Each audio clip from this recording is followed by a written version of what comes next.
Ladies and gentlemen, Assalamu alaikum. We are just managing the slides. Yeah, thank you. This is an opportunity and an extreme honor for me to be here और आपसे बातचीत करते हुए मैं अपनी language को shift कर रहा हूँ and I'm going over to Urdu. As you might not know and get a little bit of surprise that the Pakistan population 88% is now dependent upon urban development. Although our official figure says 39%, but as per the reports of the World Bank, our 88% population depends on the employment, energy, water, mobility and security for the urban areas. And here I want to say that thriving in this environment is basically a surviving for our society.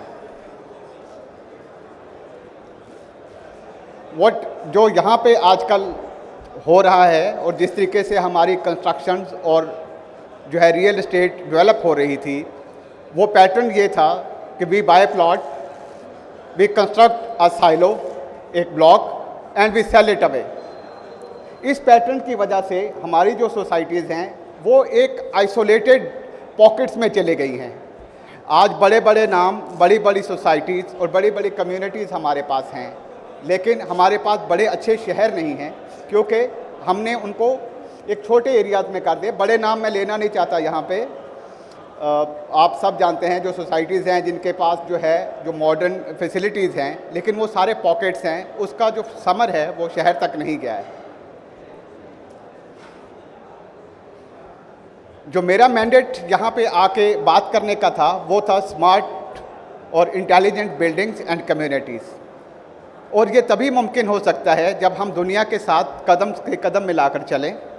और इस सिलसिले में अगर आप देखें तो जो नए स्टैंडर्ड्स हैं जिसके अंदर अब बिल्डिंग जो है that is called a little smart city,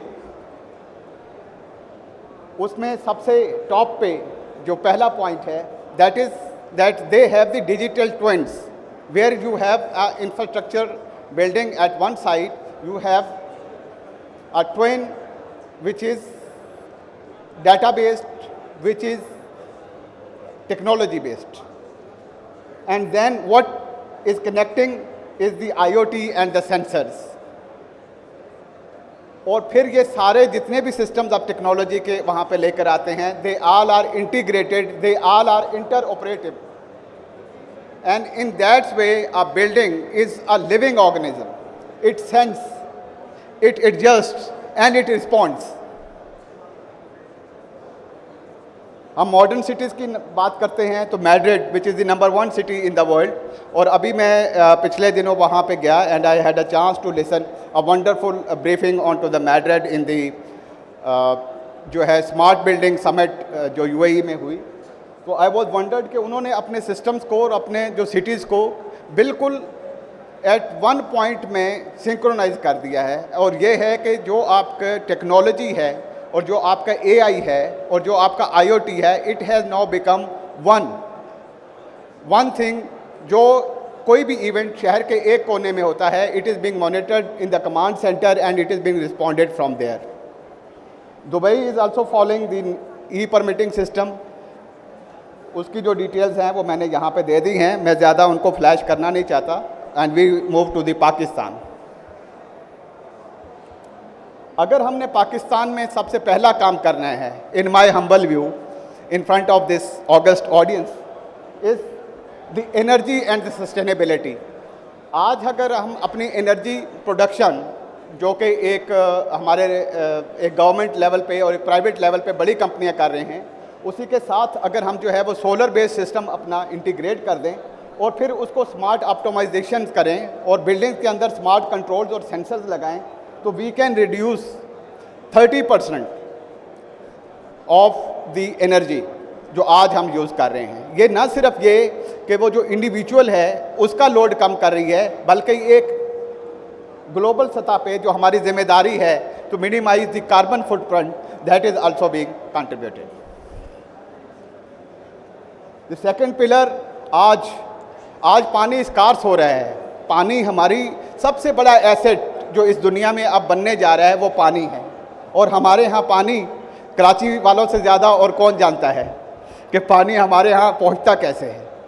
लेकिन अगर आज भी अगर हम इस पानी को रेगुलेट कर सकते हैं, इसको सेव कर सकते हैं और इसको इंटेलिजेंटली और स्मार्टली यूज़ कर सकते हैं, तो हम अपना जो फ्यूचर है उसको महफूज कर सकते हैं। We can also go to the heat traps, जिस तरह से तस्वीर के अंदर दिखाया गया है कि हम आइडेंटिफाई करें कि वो कौन से एरियाज़ हैं हमारे जो हैं कराची के अंदर या पाकिस्तान के अंदर मुख्तलिफ़ शहरों के अंदर जहाँ पे हीट है, और वहाँ पे अभी हम जो है जो अर्बन फॉरेस्टिंग का जो आइडिया है वो वहाँ पे लेकर आएँ। एक बड़ा अच्छा इनिशिएटिव सिंध गवर्नमेंट ने along the sea line sea coast किया है। मेरे ख्याल में उसको अब शहर के अंदर भी ले जाने की ज़रूरत है। ये वो आइडिया था जिसके बारे में मैं आपसे बात कर रहा था कि डिजिटल इनेबलमेंट जो है ना हमने बिल्डिंग को करना है और उसको एक डिजिटल ट्विन उसका एक क्रिएट करना है, सो दैट उस डिजिटली हम उस बिल्डिंग की तमाम जो एनर्जी, उस बिल्डिंग के तमाम जो सर्विसेज हैं और उस बिल्डिंग की तमाम जो मेंटेनेंस एस्पेक्ट्स हैं उसको हम डिजिटली मॉनिटर कर सकें।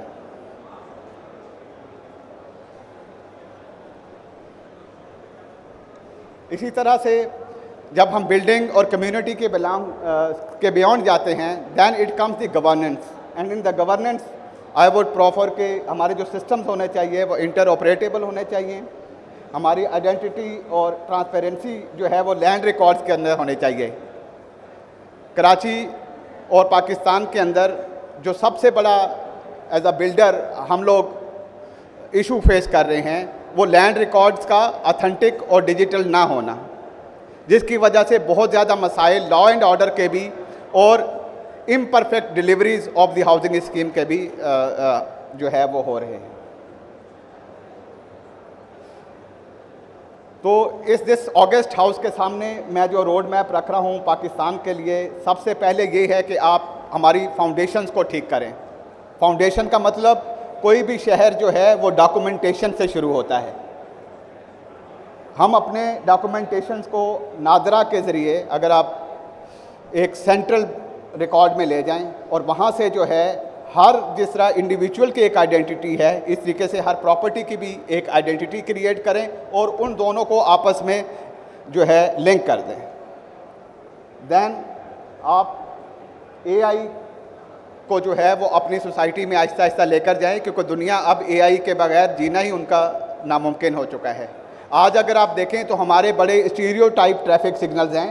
एक तरफ से ग्रीन सिग्नल की बत्ती ऑन है लेकिन वहाँ पे कोई ट्रैफिक ही नहीं है उस टाइम, विच प्रॉम्प्ट मोटरसाइकिलिस्ट को कि आप तो जल्दी से गुजर जाए, उधर से कोई ट्रैफिक ही नहीं है। Whereas on the rush line वहाँ पे रेड लाइन है, जिसकी वजह से हमारा जो जो ट्रैफिक जैम्स है, जो हमारा जो मैनेजमेंट ऑफ ट्रैफिक है, दैट इज़ बिकमिंग डिफ़िकल्ट। लेकिन अगर यही एआई बेस्ड होंगे तो वो उनके जो ओपनिंग एंड क्लोजिंग के टाइम होंगे, we can reduce this. Resilient, I am a student and a very much pro resilient, जिसको मैं हमेशा अपने दोस्तों में और अहबाब में उसकी तशरीह करता हूँ। तो हमारा जो इंफ्रास्ट्रक्चर है, जैसे खुदा न खास्ता ये जो अभी भी जो हादसा हुआ हम उसके बाद की बात करते हैं, लेकिन हमें एक चीज़ हमेशा से अपने टाउन प्लानिंग में मद्देनज़र रखनी चाहिए कि ये जो हम इंफ्रास्ट्रक्चर क्रिएट कर रहे हैं ये कितना एक रेजिलियंट है, resilient against the natural calamities and resilient against the human action. दोनों के अगेंस्ट हमने इस रेजिलियंस को लेकर आना है। देन जो साइबर सिक्योरिटी है और फिर सिक्योरिटी ऑपरेशन सेंटर्स हैं, ताकि शहरी अपने रोज़मर्रा के मामूलात ज़िंदगी बग़ैर किसी ख़तरे के और आरामदेह तरीके से कर सकें।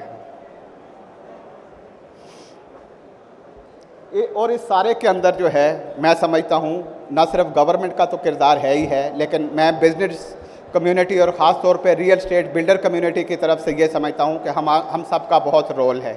हमें सिर्फ सोसाइटी डिलीवर नहीं करनी, हमने एक ह्यूमन सेंट्रिक सोसाइटी जो है वो डिलीवर करनी है।